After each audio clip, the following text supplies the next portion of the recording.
Assalamualaikum warahmatullahi wabarakatuh. Nama saya Andrianto, saya dari kelas MJ19P ingin mempresentasikan topik mengenai pengantar lingkungan eksternal. Yang pertama yang saya jelaskan tentang pengertian lingkungan eksternal.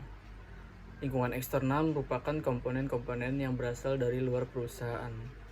Komponen-komponen atau variabel yang berada di luar perusahaan membuat perusahaan tidak dapat melakukan intervensi terhadap variabel tersebut. Komponen tersebut merupakan segala sesuatu yang harus diterima oleh perusahaan tanpa terkecuali.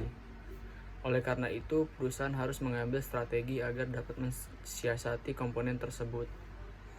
Lingkungan eksternal perusahaan sangat menantang dan berpengaruh terhadap kinerja perusahaan. Hal ini membuat perusahaan harus mengembangkan kemampuan untuk mengidentifikasi ancaman yang berasal dari lingkungan eksternal. Terdapat 3 wilayah dalam lingkungan eksternal, yaitu yang pertama lingkungan pesaing, yang kedua lingkungan industri, dan yang terakhir lingkungan umum. Faktor lingkungan eksternal dapat disubjektif karena setiap manajerial dapat memandang pada faktor-faktor luar yang berbeda. Faktor yang dianalisis merupakan faktor luar yang memang berpengaruh dalam perkembangan perusahaan. Secara garis besar, lingkungan eksternal perusahaan dibagi menjadi dua, yaitu lingkungan makro dan mikro. Lingkungan makro. Lingkungan makro merupakan lingkungan umum yang memiliki kekuatan secara luas, sehingga dapat mempengaruhi seluruh industri secara umum. Yang termasuk lingkungan makro adalah yang pertama politik. Politik merupakan hal yang perlu diketahui juga oleh perusahaan. Politik merupakan cara dalam membagi dan mendapatkan kekuasaan. Tingkatan faktor politik ada 3, yaitu internasional, nasional, dan daerah atau lokal. Peran pemerintah dalam ranah politik biasanya karena kebijakan dan peraturan yang mereka tetapkan.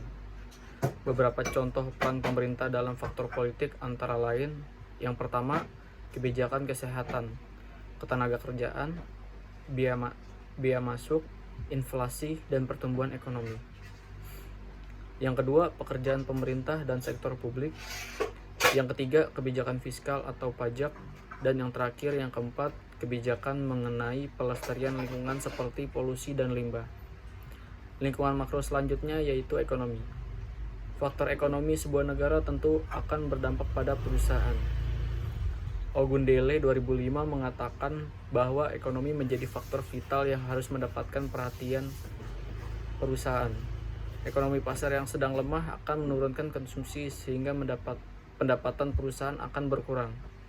Guna pertumbuhan perekonomian sebuah negara, ada juga yang menganjurkan untuk lebih banyak melakukan belanja atau konsumsi daripada hanya menabung.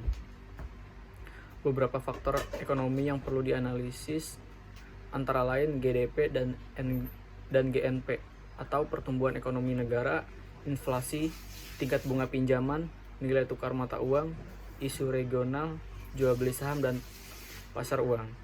Salah satu faktor ekonomi yang cukup berpengaruh adalah nilai tukar mata uang. Hal ini akan berdampak pada perusahaan-perusahaan yang mengimpor bahan baku dari luar negeri. Jika nilai tukar dalam negeri menurun, maka biaya untuk mendatangkan bahan baku akan jauh lebih besar. Lingkungan makro selanjutnya yaitu sosial. Faktor selanjutnya adalah faktor sosial. Faktor sosial tersebut antara lain, yang pertama, sikap, nilai, dan kepercayaan. Faktor sosial biasanya langsung berhubungan dengan konsumen atau pelanggan perusahaan. Produk atau jasa perusahaan dapat diterima dengan baik jika tidak melanggar nilai atau kepercayaan yang dimiliki oleh masyarakat.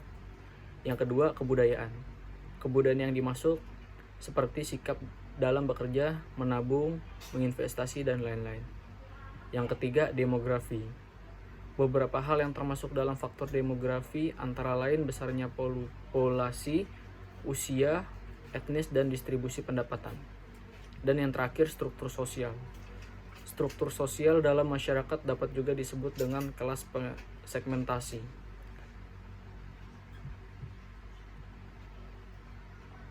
Lingkungan makro selanjutnya, teknologi. Saat ini, perkembangan teknologi sangat berpengaruh terhadap daya saing perusahaan. Perkembangan teknologi yang terjadi sebaiknya terus mendapatkan perhatian sehingga perusahaan juga tidak ketinggalan dengan perusahaan lainnya. Faktor teknologi dapat termasuk dalam faktor internal dan juga faktor eksternal. Setiap perusahaan pasti menggunakan teknologi, walaupun bentuknya tidak berupa hardware atau software seperti kontrol kualitas. Beberapa hal yang termasuk dalam faktor teknologi antara lain barang atau jasa, proses produksi, informasi dan komunikasi, transportasi dan distribusi, teknologi informasi, komputasi dan yang berkaitan dengan produksi, serta bioteknologi dan industri baru. Lingkungan makro selanjutnya yaitu lingkungan. Lingkungan industri merupakan faktor yang mempengaruhi secara langsung perusahaan dan kompetisi di dalamnya, seperti ancaman dari pendatang baru, kekuatan pemasok, kekuatan pelanggan, ancaman produk pengganti, dan intensitas persaingan antar perusahaan. Dan yang terakhir, lingkungan makro yaitu hukum. Lingkungan hukum merupakan latar belakang hukum dan peraturan di mana perusahaan-perusahaan menjalankan operasinya. Suatu perusahaan dalam negeri harus mengikuti hukum dan kebiasaan negara asalnya. Bisnis internasional menghadapi tugas yang lebih rumit. Perusahaan itu harus mentaati bukan hanya undang-undang negaranya sendiri, tetapi undang-undang semua negara tujuan tempat beroperasinya. Hukum negara asal maupun negara tujuan dapat sangat mempengaruhi cara perusahaan-perusahaan internasional menjalankan bisnisnya. Lingkungan mikro. Lingkungan mikro sering juga disebut sebagai lingkungan industri atau lingkungan kompetitif. Jika lingkungan makro bersifat global, maka lingkungan mikro lebih dekat dengan perusahaan. Jarak yang dekat tersebut dapat memberikan efek langsung pada perusahaan dibanding dengan lingkungan makro. Porter 1979 membagi lingkungan mikro menjadi 5 kekuatan. Kelima kekuatan tersebut antara lain, yang pertama rintangan untuk masuk, yang kedua perusahaan pesaing, yang ketiga kekuatan supplier atau pemasok, yang keempat kekuatan pembeli, dan yang terakhir ancaman dari substitusi. Faktor-faktor yang ada dalam lingkungan umum tersebut akan berpengaruh secara jangka panjang pada perusahaan untuk mendapatkan peluang dan mengantisipasi persaingan bisnis. Selanjutnya, hal-hal yang harus diperhatikan dalam menganalisis lingkungan eksternal diantaranya: pertama, struktural breaks atau perubahan struktural. Struktural breaks atau perubahan struktural adalah keadaan fundamental yang terjadi secara tidak terduga dan tidak dapat diprediksi, sehingga kita perlu memikirkan ancaman dan risiko yang akan terjadi. Selanjutnya, the distribution life cycle. Siklus hidup distribusi. Siklus hidup distribusi atau distribusi life cycle adalah rangkaian evolusi sebuah distribusi seiring waktu. Itu biasanya mencakup tahap pemulaan atau startup, pertumbuhan atau growth, kedewasaan, maturity, dan yang terakhir penurunan deadline. Yang pertama, permulaan atau startup. Tahap permulaan atau startup adalah fase terjadinya pengembangan atau inisiasi bisnis terjadi di mana perusahaan mulai membuat produknya atau melayani target audiensnya. Tahap ini dapat dibagi menjadi 2 bagian, yaitu proses penelitian atau riset pasar dan pencarian dana yang terjadi sebelum perusahaan secara resmi dimulai. Di samping juga berencana meluncurkan dan menginisiasi penciptaan produk atau layanan. Atau dengan kata lain, tahap startup ini meliputi waktu perencanaan bisnis dari sebelum perusahaan diluncurkan hingga mencapai tingkat stabilitas kritis pertama. Secara awal, tahap ini, pendiri perusahaan membuat produk prototipe atau pilot, lalu mencoba menjualnya, mengumpulkan dan mengevaluasi umpan balik, dan mencari investor potensial atau sumber pembiayaan. Ciri karakteristik perusahaan tahap startup: yang pertama, tujuan utama bisnis adalah memperoleh sumber dana dalam pembiayaan operasional bisnis. Sebab pendapatan bisnis akan rendah sedangkan biaya pengeluaran perusahaan tinggi. Kedua, pemilik bisnis akan membuat semua keputusan besar. Dan bahkan dalam usaha UKM atau UMKM, pemilik bisnis akan melakukan banyak peran, mulai dari perancang materi, strategi pemasarannya sendiri, mengelola akun media sosial sendiri, membuat produk atau menjalankan layanan pelanggan, dan menangani pembukuan. Yang terakhir, yang ketiga, prioritas utama pada tahap ini adalah membangun reputasi brand, value proposition, dan menarik pelanggan sehingga terjadi transaksi penjualan dengan pelanggan. Yang kedua, pertumbuhan atau growth. Selama tahap ini, perusahaan telah mulai menghasilkan pendapatan yang konsisten dan arus kas meningkat. Dampak dari sales cycle yang stabil. Ini adalah saat yang tepat untuk mendefinisikan kembali tujuan bisnis, mengatur ulang kinerja internal perusahaan, memperkuat strategi pemasaran, dan mulai mengeksplorasi kemitraan atau partnership dan komunitas bisnis atau community management. Selain itu, budaya perusahaan juga mulai sepenuhnya terbentuk. Ciri karakteristik perusahaan tahap growth. Yang pertama, penjualan bisnis mulai bertambah dan meningkat. Yang kedua, perusahaan memiliki tim sales force hingga customer relation yang lebih profesional untuk memberikan pesan perusahaan secara maksimal kepada pelanggan. Dengan begitu, perusahaan dapat memperkuat hubungan dengan pelanggan yang sudah ada dan mengeksplorasi hubungan baru dengan mitra dan pelanggan prospek. Yang terakhir, tujuan utama pada tahap ini adalah meningkatkan profit dan brand management. Perusahaan juga berusaha mendapatkan pangsa pasar yang lebih besar dan memantapkan posisinya di pasar. Tahap selanjutnya itu tahap pendewasaan atau maturity. Pada tahap maturity, penjualan dan profit mulai menurun namun lebih stabil sebab bisnis perusahaan berjalan sesuai dengan model bisnis dan peraturan yang jelas dan memiliki pelanggan loyal. Di samping akan semakin banyak potensi munculnya pendatang baru sebagai kompetitor bisnis.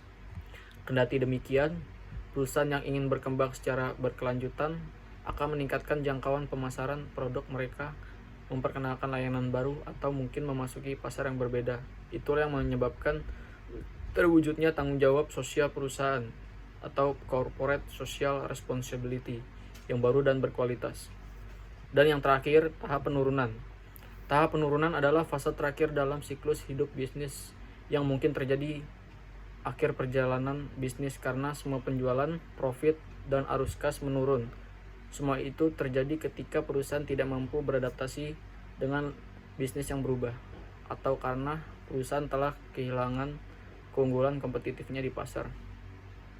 Namun bisa saja tahap ini menjadi awal yang baru bagi perusahaan karena bisnis akan dihadapkan oleh dua pilihan, yaitu memperluas bisnis ke titik penemuan kembali atau keluar sepenuhnya dari industri, baik dengan menjual perusahaan atau dengan menyerahkan kembali penuh kepada pemegang bisnis eksekutif. Jika keputusan dibuat untuk mempertahankan perusahaan, pemilik bisnis akan melakukan beberapa strategi, seperti branding, membuat kemasan baru, atau produk yang didefinisikan ulang atau brand fresh. Selanjutnya, the 5 competitive force atau 5 kekuatan kompetitif. The 5 competitive force adalah suatu metode yang digunakan untuk melakukan identifikasi dan analisa kekuatan kompetitif di dalam suatu industri yang mampu membantu menentukan kelemahan dan kekuatan dari industri tersebut.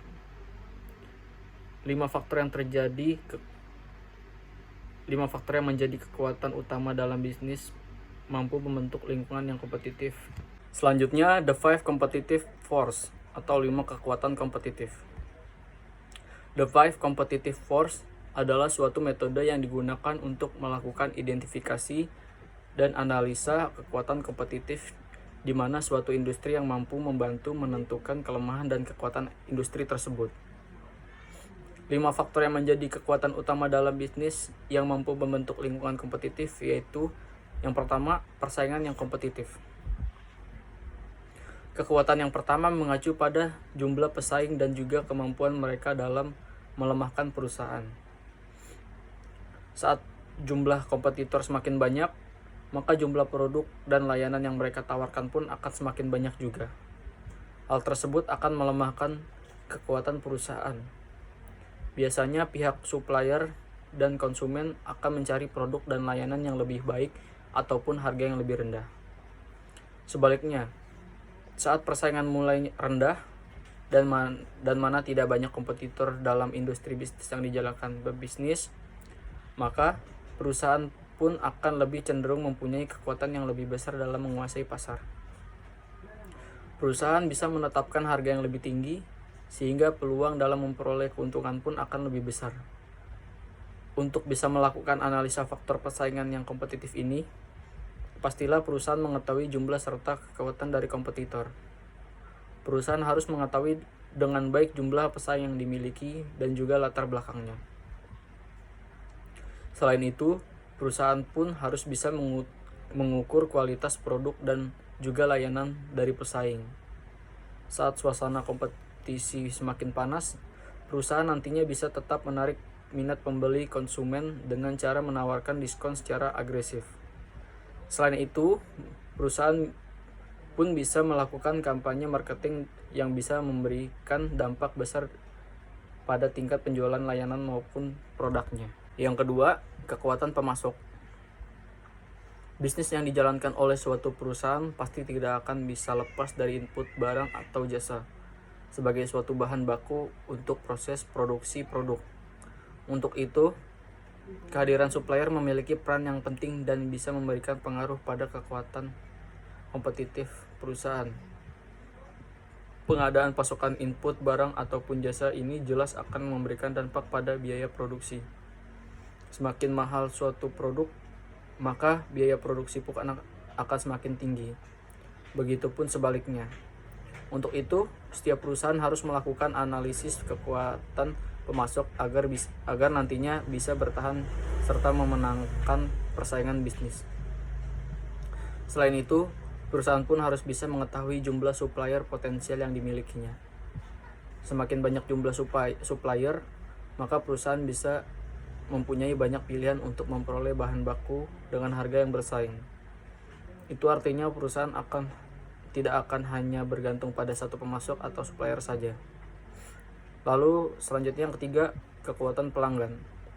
Salah satu faktor penting dalam mencapai kesuksesan dalam bisnis adalah dengan tidak meremehkan kekuatan dari pelanggan. Tanpa mereka, perusahaan tidak akan menghasilkan apa-apa. Semakin banyak pelanggan, kekuatan perusahaan akan semakin besar. Begitu juga sebaliknya. Harus diakui bersama bahwa pelanggan mempunyai suatu kekuatan yang bisa mendorong harga produk ataupun jasa perusahaan menjadi lebih rendah. Kekuatan pelanggan ini berada pada jumlahnya. Basis pelanggan yang besar tentunya akan lebih kuat dalam memberikan dampak pada tingkat harga output yang menjadi lebih rendah. Hal tersebut tentu berbeda dengan basis pelanggan yang kecil. Perusahaan akan cenderung mempunyai kekuatan untuk bisa menetapkan harga yang lebih tinggi, sehingga bisa meningkatkan keuntungannya. Agar bisa melakukan analisa kekuatan pelanggan, maka perusahaan pun harus terlebih dulu mengetahui besaran basis pelanggannya. Selain itu, perusahaan pun harus mengetahui loyalitas pelanggan dalam membeli produknya dan kemungkinan dalam beralih ke kompetitor, sehingga perusahaan nantinya bisa melakukan analisis kekuatan pelanggan dalam mendikte persyaratan yang berhubungan dengan harga produk. Selanjutnya yang keempat, ancaman produk pengganti. Setiap pembisnis tidak hanya harus berhati-hati pada kompetitor di dalam industri yang sama saja, tapi juga harus hati-hati dengan kehadiran perusahaan yang mampu membuat produk pengganti atau produk substitusi. Produk pengganti yang bisa dimanfaatkan sebagai produk substitusi dari suatu produk atau jasa perusahaan tentunya menjadi ancaman yang nyata. Saat perusahaan memproduksi barang atau jasa yang tidak mempunyai substitusi dekat, maka tingkat kekuatan perusahaan dalam meningkatkan harga serta mengunci persyaratan yang lebih menguntungkan pun akan menjadi lebih besar. Tentunya akan lain cerita jika produk atau jasa yang dibuat perusahaan mempunyai substitusi yang dekat. Kekuatan perusahaan akan mengendalikan harga nantinya akan cenderung lemah. Pasalnya, pelanggan mempunyai pilihan produk lain sehingga tidak harus membeli ataupun bergantung pada produk atau jasa yang dikeluarkan produk tersebut saja. Selanjutnya yang terakhir, yang kelima, ancaman pendatang baru. Dunia bisnis akan selalu bergerak dinamis. Ada beberapa yang gagal dan keluar dari persaingan, tapi akan selalu ada pemain baru yang ikut meramaikan dunia bisnis. Sebagai pebisnis, harus bisa bijak dalam menghadapi para pendatang baru dan tidak boleh memandang remeh mereka. Kemungkinan pelanggan baru tersebut mempunyai pengalaman yang terbatas dan minim, tetapi bisa jadi juga memiliki keunggulan dalam kesiapan produk, strategi pemasaran yang jitu, tim manajemen yang andal, atau berbagai hal lainnya. Sehingga mereka bisa menjadi kompetitor yang efektif untuk memasuki pasar perusahaan hanya dengan mengeluarkan sedikit modal dan usaha. Tentunya hal tersebut menjadi suatu ancaman untuk perusahaan. Faktor dari para pendatang baru ini menjadi salah satu kekuatan bisnis yang wajib dianalisa agar pihak perusahaan senantiasa bisa memastikan bahwa mereka posisinya tidak goyah dengan kehadiran mereka.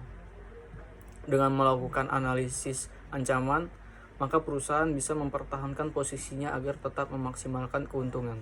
Selanjutnya mengenai hyperkompetitif. Hyperkompetitif adalah suatu kondisi ketika kompetisi sangat ketat, menciptakan ketidakstabilan di pasar. Kondisi ini mengharuskan perusahaan untuk mengubah strategi secara terus-menerus. Perusahaan bermanuver satu sama lain sehingga dinamika pasar berubah dengan cepat. Akibatnya, daya saing strategis sebuah perusahaan dapat segera menghilang. Ciri dari karakteristik hyperkompetitif. Karakteristik pasar kompetitif yang sangat kompetitif di antaranya yang pertama, tingkat persaingan yang tinggi di antara para pemain. Yang kedua, manuver strategis terjadi pada kecepatan yang cepat, intens, dan tidak terduga. Dan yang ketiga, perubahan teknologi dan struktural yang cepat. Yang keempat, adopsi strategis yang fleksibel adalah umum karena landscape kompetitif berubah dengan cepat.